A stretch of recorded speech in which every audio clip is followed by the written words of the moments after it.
So I need some advice. I've been having an issue. I've been using a GoPro 5 for all the videos so far, and if you've watched some of the sailing videos, you've probably seen that I frequently have out of focus issues. I don't know what the hell is wrong with the camera, but it seems to always focus on some point that's off to the side somewhere. And I've watched a bunch of YouTube videos trying to figure out what the settings are, and I've tried a number of different settings, and it always seems to be an issue. So I'm looking to get another camera, but my other camera is a DSLR. It's a Canon. It's one of the kind of mid-level Rebel cameras with a few good lenses, but I don't want something that big if I'm going to actually carry it around the shop or bring it sailing or do whatever I do.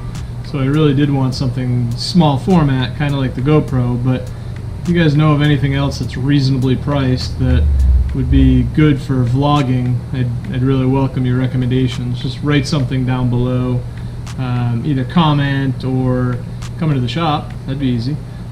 But just any thoughts you might have. So if you saw in any of the other videos the kiln when I made the silver bars, I'll link it up here.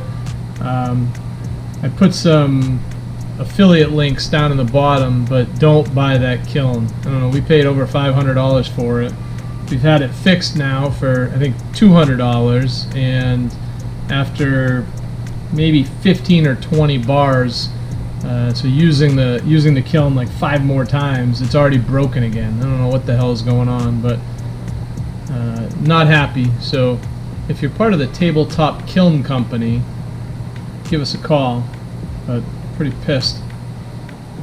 If you have any recommendations on better kilns that I can use to make my silver and gold bars, let me know. So I'm pretty annoyed right now, and the cost to fix it again, it takes me a year to make up the difference because we only charge a couple extra bucks an ounce on silver bars over what we pay. So tough to pay for a $500 kiln and a $250 repair bill every couple of years.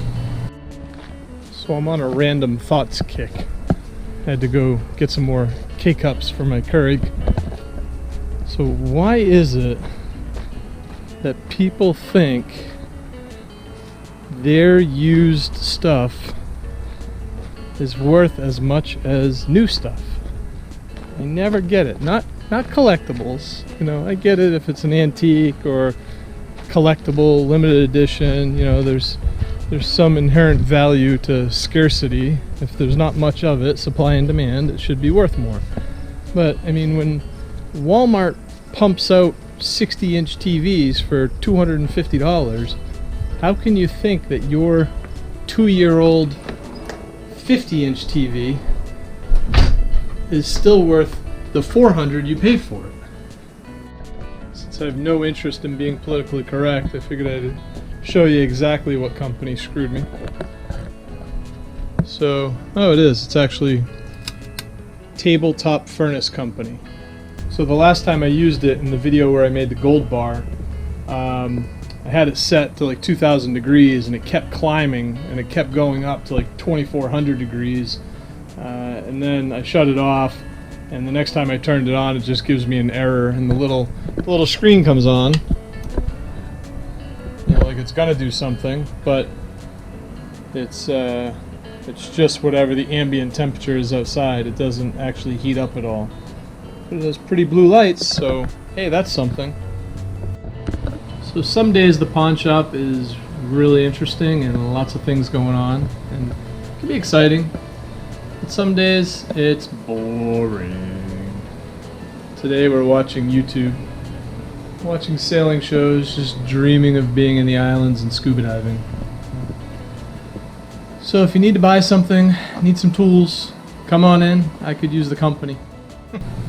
So another thing we have a lot is the, I don't know, for some reason, again, back to the seedy pawn shop, but people always come in looking to buy guns, and they're shocked when they hear that we do it just like any gun shop with background checks and everything. They're really put out. So I guess that does show that a certain element comes thinking they're going to trick the system, but we just had somebody leave that was from Massachusetts, and Massachusetts has such restrictive gun laws, they figured they could come to New Hampshire and we would just let anything fly, but he wasn't too happy. That's such is life. So I had another thought.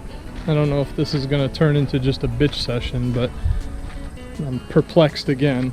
So a lot of times when somebody comes in and sells me something, and then later on a family member calls and says, hey, they're on drugs and they sold you my stuff and it's stolen. So I'll ask them if they're talking to the police or not, because if it's stolen, they should be talking to the police. The family member always wants to cover for him, doesn't want to talk to the police, but then they actually expect me to just give them the stuff back after I paid for it. So why does that make sense? I get it, your family member stole from you, but inherently the people think that I'm the bad guy. And every once in a while I remind them, well, did I take the stuff from your house or was it your son? And then they get pissed at me again. I guess they're just trying to deal with a tough situation, but it gets frustrating when everybody's problems become my problem.